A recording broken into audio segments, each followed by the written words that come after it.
Hello there, folks. My name is Spoonks, and welcome back to another episode of Box Office Chat. This is the show where I break down the top 5 domestic box office results, see where each movie landed, and see how well each movie did. So let's get started.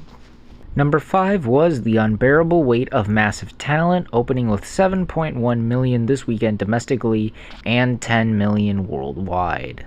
So this movie unfortunately disappointed at the box office. I was expecting a little bit better. I know other people were. I thought that maybe, just maybe, it could at least cross 10 million, maybe even 15 million, given the buzz that was originally set when this movie was announced. But clearly that was not the case. I definitely felt that issue was with the marketing. It just didn't do a really good job of selling this movie. I didn't see too much promotion, and it didn't really sell the full nature and the outlandishness, the wild meta-ness, if you will, of the premise. And it just came off as just, hey, it's a comedy starring Nicolas Cage, which is really unfortunate. It's got a lot of competition on the horizon. The summer movie season is about to kick off, and it definitely is going to need all the help it can get. However, there could be a bright side here, as the film was not that expensive to make. It only costed $30 million, and if it's able to have like stupendous, and I mean stupendous, holds, and maybe even strong word of mouth helps it out through the coming weeks, it's probably not going to last in the top 5 for much longer. But if it's able to, defy expectations currently, I can see it surpassing its initial budget of 30 million worldwide, which is better than nothing. And I think that would, even for this movie, would be a win otherwise, because it would be able to at least make its budget back. But even that might be a problem, because audiences are a little bit more or less enthusiastic about this movie than critics. Reviews for this movie were pretty solid, whereas audiences have been a little bit lukewarm to it. It got a B+ on CinemaScore. That's a little concerning, especially right now with the summer movie season about to come up, and you got this high-profile comedy not really doing it. But you never know. There have been countless times where I have passed off other movies and they were able to defy my expectations. So who knows? Maybe that might happen with this.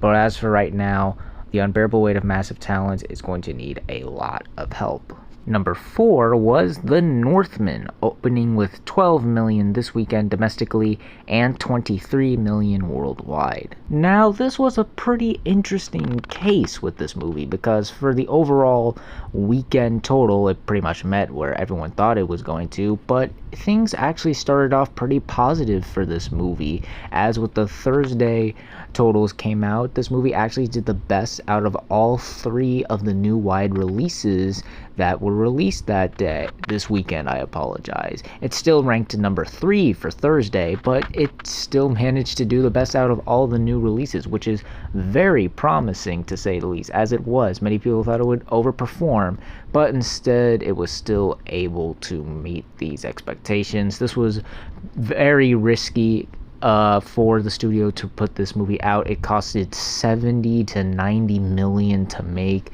and it's barely made any of that. This movie's going, once again, need all the help it can get. Reviews are phenomenal. Many people are loving this movie, but audiences, once again, are a little indifferent. It got a B on CinemaScore. Again, that's a little worrisome. But if the Thursday numbers are any indication, this movie probably might have a shot at doing better than what many people expect it to. I'm not sure if it's going to make its initial budget back, let alone double it, but I can definitely see some people being surprised at how this movie goes from here. It could turn out to quite surprise some people, and who knows, maybe it might become the next John Wick, where it may be a slow burn during theaters but exceed expectations on home video, Blu-ray, DVD, streaming even, and we could probably see something really interesting here. But as for right now, yeah, this is a pretty low opening, and once again, as I said, with Unbearable Weight of Massive Talent, it's going to need a lot of help right now to even come close to that budget. but who knows? Given how strong it started on Thursday, anything is possible.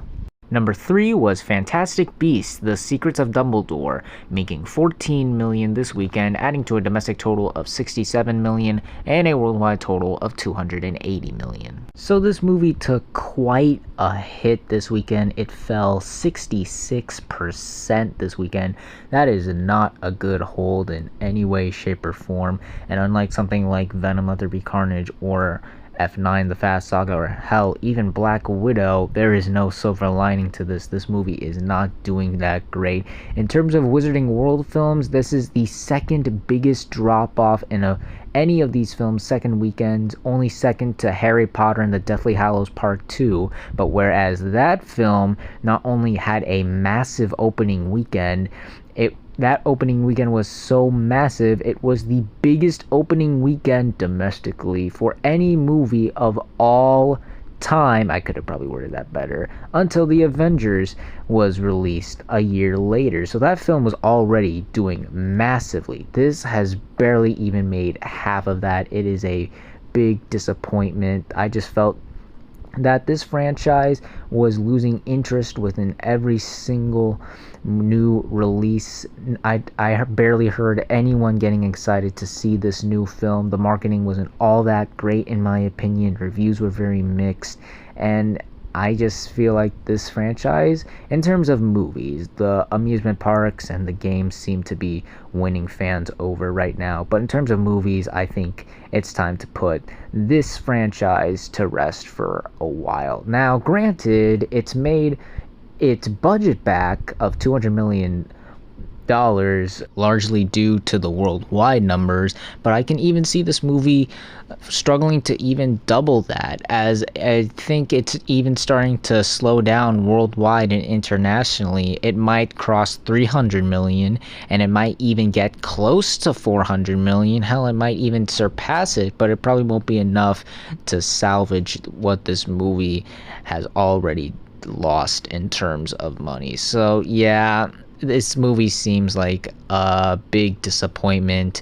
It's not getting the help it really needs. Audiences aren't really interested in it, and it looks like it's just gonna keep falling down the charts for the coming weeks. It's got some time before the summer movie season, but not nearly enough time, basically. And I feel like this might be the end for the Fantastic Beasts. Number 2 was once again Sonic the Hedgehog 2, making $15 million this weekend, adding to a domestic total of $146 million and a worldwide total of $288 million. So this movie had a much better hold than last weekend. It fell 47%, which is very good. It is also now the second highest grossing film of the year domestically. It was able to surpass Uncharted. I believe I said that last weekend. If I'm repeating myself, I apologize on behalf of myself.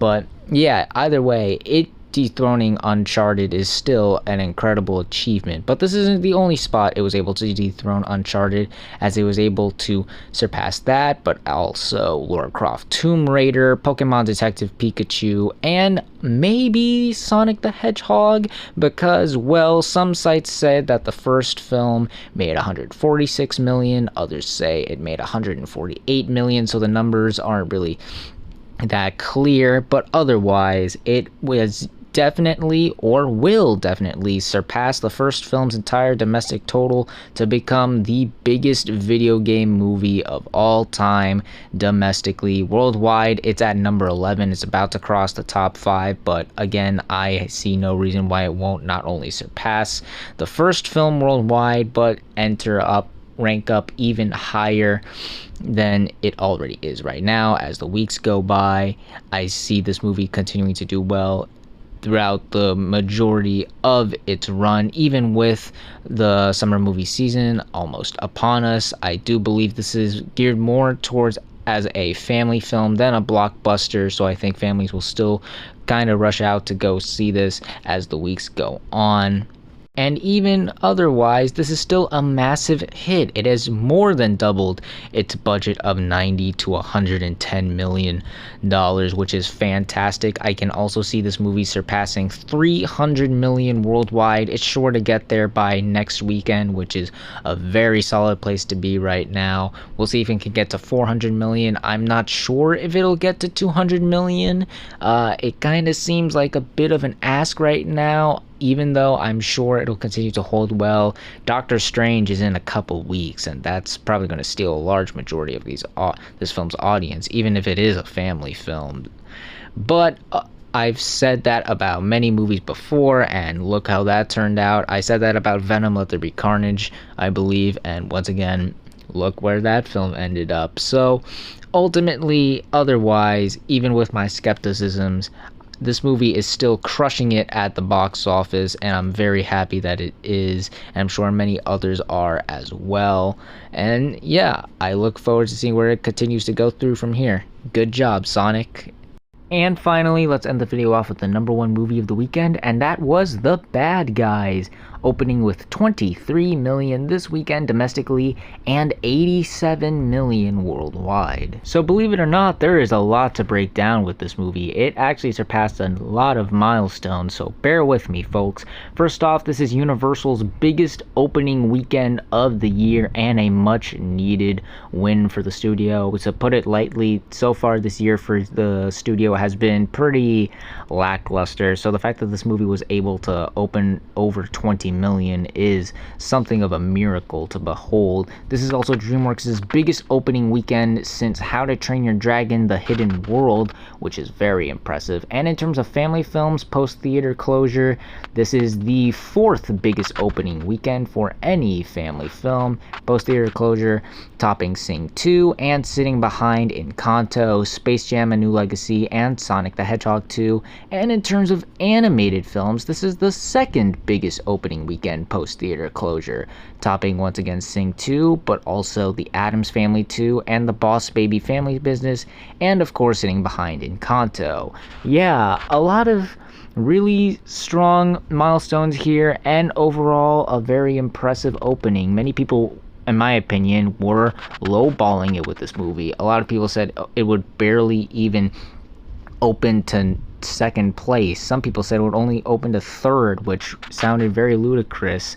I thought the buzz was really strong with this movie, the reviews were positive, and the marketing was really solid. I saw tons of promotion for this movie all over the place, and I had a feeling this movie might overperform expectations. And given the budget of 69 to 80 million, it's already doing fairly well given that it was released internationally very early on. Some countries got it early as April 1st, and some countries even got it as early as mid-March, and thanks to that, it is made well over that budget, which is very promising, and I see no reason why not only it will surpass 100 million worldwide, but also double its budget worldwide. And even domestically, I can see this movie having a fair shot of being a kind of a surprise hit, because thanks to DC League of Super Pets being pushed back from May 20th to July 29th, this will be the only animated film releasing in theaters for quite some time, as the next animated film, the Bob's Burgers movie of all things, won't come out till Memorial Day weekend, and the next animated film for families, Lightyear, won't hit theaters till June. So not only do I think this movie has plenty of time to grow, but I think it will definitely be the movie out of all the movies in the top 5 right now to be the least affected by the stiff summer blockbuster competition. Yes, even more so than Sonic the Hedgehog 2, as once again, families are seeming to be more open to come out and go see the movies, and summer is about to start, and many families are probably want to spend some time with their kids and start the summer off right, so they have this movie to start the summer off with their kids before they can go see Lightyear and the Minions later on in the summer. And it seems that word of mouth is also really strong with this movie. It received an A on CinemaScore, which is a very solid rating to be on for that website, and I think families are really liking and enjoying this movie. So yeah, I see a lot of very promising things for this movie. This opening weekend was very solid, and given how the rest of the summer looks for in terms of competition for this movie and animation, I see this movie doing very well, and I see no reason why it doesn't succeed in the same ways that The Croods: A New Age did, Raya and the Last Dragon did, or even Sing 2 did, as they were also animated films that were the only animated films out in theaters during that time that benefited from that.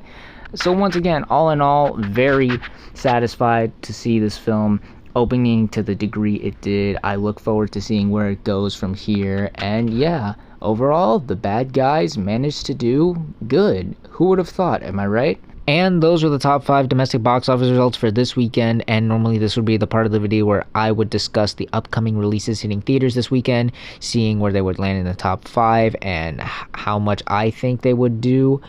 And while there is one new major release, believe it or not, it is yet another Liam Neeson action thriller called Memory, and judging by how his other action thrillers that have been released in the post-theater closure era have done, like Honest Thief and The Marksman and Blacklight. Was that what it was called? I don't remember. But anyways, I do not see this movie doing all that well. It's probably going to end up in the lower end of the top 5, or maybe not even crack the top 5 at all. So don't be surprised if you don't see a box office chat next weekend. It could be that these movies just stay in the same order again. But if there is a chance that Memory does crack the top 5, I'll make sure to discuss how well that movie does, as well as the rest of the movies that land in the top 5 on the next Box Office Chat. And that's going to do it for this week's episode of Box Office Chat. What did you all think of the results? Were you satisfied, unsatisfied? Comment down below and let me know. If you like this video, hit the like button. If you like this channel, hit the subscribe button. Follow me on all the social media links right there. And until next time, everyone, stay sharp.